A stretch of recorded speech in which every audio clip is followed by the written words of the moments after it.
Hey guys, it's Zach and Lacey, and we're going to tell you how to plan your trip to Walt Disney World. So the first step is to decide what time of year you want to go. Depending on what time of year you decide, you're going to have different factors. So crowd and weather.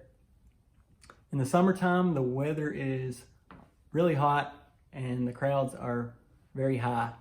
So we tend to avoid that time of year. We like to go in the spring and the fall because the crowds are less intense and the weather is a lot more mild. There are also lots of activities and events to go to those times of year. In the spring at Epcot, you have the Flower and Garden Festival, which is one of our favorites. Very beautiful. And then in the fall, you have the Food and Wine Festival at Epcot. You have Mickey's Not So Scary Halloween Party at the Magic Kingdom. And then in winter, you have all the Christmas decorations, Mickey's Very Merry Christmas Party, and just all the resorts are decorated real nice. Yeah, you can actually go around the monorail resorts and check out all of the Christmas trees because they're huge and extremely beautiful. Another factor would be how many days you want to go on this trip. So if you're planning on hitting all 4 theme parks, you kind of want to keep that in mind if you're going to do rope drop to park close and hit all 4 parks every single day. If you want to have more of a leisurely trip, you would probably want to tack on a couple extra days so you can have some downtime and enjoy pools or shopping. Keep it kind of low-key that way. The next thing to consider on your trip to Walt Disney World is going to be where you stay. So you can either stay on property or off property. And Disney has a ton of options for different price ranges for people to stay at. But I know a lot of people like to stay off property as well because there are other options as far as condos or some different amenities with pools and things like that. So the different resort categories that Disney has is the value resorts, which is your lowest price point, moderate resorts, which are the middle price point, and then deluxe, which would be your highest price point. They also have some deluxe villas, which have different accommodations so that if you have a larger family, you have more places to sleep. Each resort has their own pool, different eating options. The nicer resorts, the deluxe resorts, would have at least one sit-down restaurant that you would probably want to make a reservation for, and then they have some cheaper options that are quicker as well.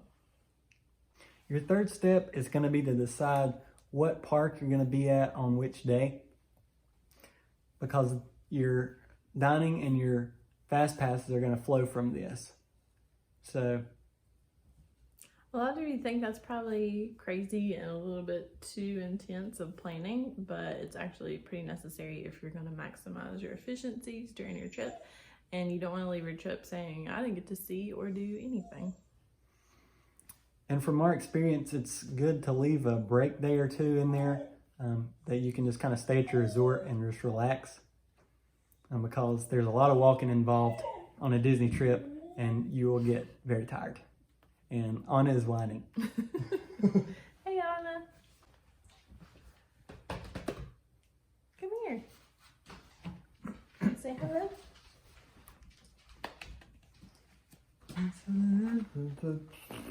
Anna says hello.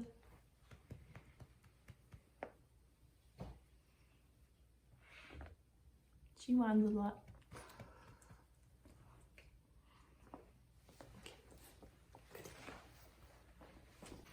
Your next step is going to be to make your dining reservations for your trip. This is why you wanted to decide what park you're going to be at so that you can choose what restaurant you're going to want to eat for lunch or dinner, and you'll kind of know where you are on property at that time. And again, I'm sure you may feel like that's really planning everything out and seems a little crazy, but you'll want to do this, especially if you want to hit some character dining meals, because those tend to get booked up quickly as far as reservations. And then also it really helps with just figuring out park-wise where you're going to hit each side of the park. So if you want to eat at, I don't know, just pick one. Starlight Rays, Okay. You want to Cosmic eat there, Rays Starlight Cafe. yep, in Magic Kingdom, then you'll kind of want to plan, well, I'm going to be in Tomorrowland at lunchtime versus being on the complete opposite side of the park and trying to run over there midday. Another thing to consider is the dining plan. So if you feel like you want to make it simpler and not have to pay for each meal at the resort or park, then you can go ahead and book the dining package, and there are different options. So if you want to have more quick service meals, which are just walk up and pay top meals, or if you want to have more casual dining where you actually sit down and have a waiter wait on you, then you can kind of customize which plan you want and which plan fits your needs best. And quick service meals you don't have to make dining reservations for, Right. but your table service meals you will need to make dining reservations for. Yes. And those dining reservations can be made 180 days before your trip. So I know you're saying, wow, 6 months and I have to know where I'm going to eat. But yeah, it's pretty crazy. And some you may not even get reservations for 180 days in advance. Example would be Cinderella's Castle. It's a hot reservation. Any character dining. Yeah, like Chef Mickey's is another one. So the next step for planning your trip is going to be to figure out which attractions are important to you, and you will actually be able to make fast passes for those attractions using the My Disney Experience app or website on your computer. So 60 days in advance, if you're staying on property, is when you are able to make those fast passes. And it's 30 days if you're staying off property. So there is a perk to staying on property there. You do get an advantage of picking which attractions you will get to fast pass earlier than the rest of the guests. Yeah, and you get 3 fast pass selections per day. But once you use those 3, you get to make an additional fast pass. So once your 3rd fast pass, you scan and use that fast pass, you can go on your My Disney Experience app and make another fast pass for later that day. And that's called a rolling fast pass, in case you see that in any of the Disney blogs or verbiage. And another rule with fast passes is you can only make your 3 fast pass selections all have to be in the same park. Yes. But then once those 3 are used up, you can use it for any park. So if you're planning on park hopping, you really kind of want to strategize which fast passes you want to use. Like, you don't want to use one on It's a Small World or something. Yeah, the hardest to get fast passes are probably going to be all gone by that 30-day window. So that's why staying on property is a huge perk. Because the hardest to get fast passes are all going to be gone by that time if you're staying off property. So a good tip to consider though is, as people cancel trips or something happens, checking closer to your trip time to see if any fast passes become available. And it's always going to be easier to make fast passes for shorter numbers of guests than, say, a 10-person party. So. And another strategy that I kind of use is even when you're not fast passing, just your attractions, I kind of open up the park maps on my Disney Experience app and just kind of see, starting out the day, where I'm going to be. So that way I'm not jumping back and forth in the park. It's really going to cut down on your walking. If you can just okay, after this ride, we can go to this ride because it's close. And then kind of make your way around the park that way. One of my rookie mistakes initially on one of our first trips was just randomly picking fast passes all over the park, and we ended up doing this number during the day, and you fall asleep in your resort with your jeans on top of the bed sheets. Yeah, that actually happened.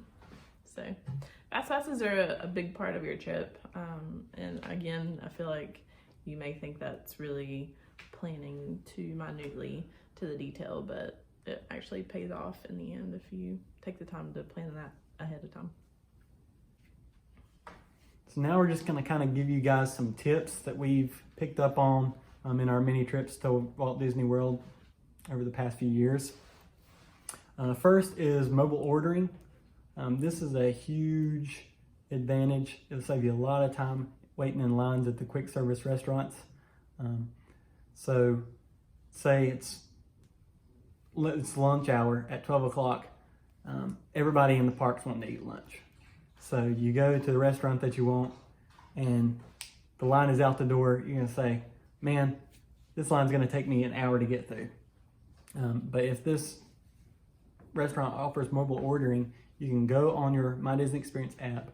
You can look at the menu, pick the items that you want, pay for it, and then once you get to the restaurant, you can just click the button that you're here, and there's a window that you walk up to. They'll bring your food out, and it's a huge time saver. I feel like with all the COVID-19 stuff now, that will be a key player, and they'll probably actually encourage that when the parks open back up. Yeah, so it may not be as big of an advantage, but I think it'll still be definitely beneficial, because there's always the people that don't plan their Disney trips, and they're just going to be waiting in line. So I feel like this will definitely help. Yep. The next thing we suggest is getting a Disney Visa card, and it's through Chase. That's the bank that does that card, but there are some perks with that. We typically just use it to pay all of our monthly expenses and then pay it off, and we earn points that turn into rewards dollars. Yeah, rewards that you dollars. can use. So every Disney trip, we end up having at least several $100s. Yeah, several $100s to spend on. You can even spend it on a deposit for your trip, or use it towards the balance of your package, or your room, and buy merchandise, food, whatever. So it's usable. Disney Cruise on as well. And each park actually has a Chase Disney Visa lounge. Yes. That you can, if you're a Disney Visa card holder, you can access that, and it's just kind of a good way to go inside during the day, kind of break up the day. There are also visits with character meet and greets. One time we actually met. We waited in line. Yeah, we waited in line to meet, who was it? Kylo Ren. Kylo Ren. And then this was after a Star Wars Run Disney race. Yeah, we did a weekend. race. So we get out of meeting him, we waited in line for a while, and then we say, oh, there's this Disney Visa character meet and greet. They never say who it is. You don't know who it is. So we go in there, and then it's Kylo Ren again. So we took another picture with Kylo Ren. So we had multiple Kylo Ren meet and greets. They probably do that because they can't guarantee which character is going to have availability to meet. Yeah. I don't know why they do that, but that's how that's done. You can also purchase Disney gift cards, and something that we found is a good way to save some money is at Sam's Club or maybe Costco, some of these like big box stores, you can actually purchase Disney gift cards at a reduced rate. So like you can get $150 worth of gift cards for $140 or something like that. And you're already saving money through that, and you can even purchase a ton of Disney gift cards and pay off your entire trip. So or you could use it as a way to save if you didn't want to do the dining plan, but you wanted to have that mentality of you don't have to worry about technically paying for your meals while you're there. You could go ahead in advance and buy up all these gift cards, and then have that one gift card to pay for your meals when you're there. Yeah, because on the dining plan you kind of have a preset. You got to get this, you get a dessert, you get a drink, and you're paying for that whether you eat it or not. So we found that it's more beneficial for us to just kind of get some Disney gift cards and kind of prepay that way, so that then we can choose what we want to get at the restaurants, and we don't have this many credits. Yeah. Okay. We also encourage rope drop. Which means, I know I mentioned that earlier, but it means getting there before the park opens and waiting for the rope to drop for you to be able to enter the park. And the advantage there is that a lot of people don't do that. So you can beat the curve and, kind of hit some rides first thing that don't have a long wait. So then you would start your fast passes a little bit later, so you could take advantage of rope drop and then take advantage of your fast passes and maximize efficiencies that way. And don't rule out a midday break, especially if you're staying on property. It's pretty easy just to hop on Disney transportation and go back to your resort, and then come back to that park, or if you're going to park hop a different park later that evening. And that way you miss kind of the busiest part of the day, you miss the hottest part of the day, and you can kind of enjoy your resort pool, take a nap, Yep. do whatever. Yeah, it's kind of nice, especially if it's warmer, to make that your pool time, and then you can take a shower and get ready for the evening. Maybe you have a nicer dinner set up that evening, so it's an advantage there, especially if you stay on property. Another tip is something that we do, even though we are experienced Disney goers, is use a travel agent. Travel agents are a fantastic resource. They can book your resort, they can book your dining, they can book your fast passes. But in our case, we just have a guy that books our resort for us, and then we do our own fast passes, we do our own dining. But it's good to just kind of have a person there that will remind you, hey, your 180-day window is coming up. Yep. It's time for you to make dining reservations. Mm-hmm. Or your 60-day window for fast passes is coming up. And it's just kind of good to have that reminder. It cuts out a lot of the work for you too, so you're not having to call Disney and book everything. And in our case, we recently had a trip that we had to cancel last minute due to a medical emergency, and he was able to work with Disney on that matter and get everything rescheduled and postponed. So we didn't have to lift a finger basically on that. And most Disney travel agencies are completely free to use, so you don't have to pay any additional fee. You're gonna have to pay for your trip. Yep. And then they get their commission from Disney. So some agencies are better than others though, because there are earmarked agencies, which means they Disney, specialize in Disney trips. And Disney endorses them and pays them to plan those trips. One other option is going to be to rent DVC points. And DVC actually stands for Disney Vacation Club. And Disney actually sells those to anybody that wants one. It's a timeshare basically. And you buy so many points per year for a Disney timeshare. So you can, though, rent points from one of those. Third party. Yeah. They're a third party agency, and they kind of are just an intermediary between the DVC owner and the renter. Yep. So say I wanted to stay at a deluxe resort, but the week that I'm looking at is extremely expensive because the deluxe resorts can be pretty pricey. Mm-hmm. Well, a DVC owner, say they're not going to take a trip this year and they want to rent out those points. They want to sell those points. Well, I can go to this website and rent those points from that DVC owner. And lots of times it is at a discounted rate. So you can save money by renting these DVC points and staying at deluxe resorts. We've done that one time. The only thing is you're not booking directly through Disney, so you can't use one of those Disney travel agents to book that. You're doing it all yourself. And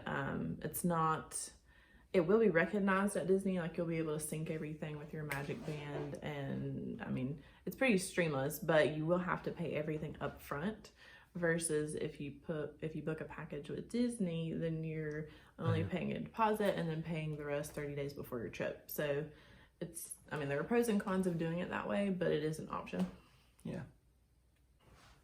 All right, guys, that concludes our video on how to plan your trip to Disney World. We hope it made sense. It may not have made any sense, but we've been doing this for a while, so we thought we'd hopefully share. it helps. Yeah. Because it can be intimidating whenever you're taking a first-time trip or something like that. So we hope you will like our video and subscribe to our channel below.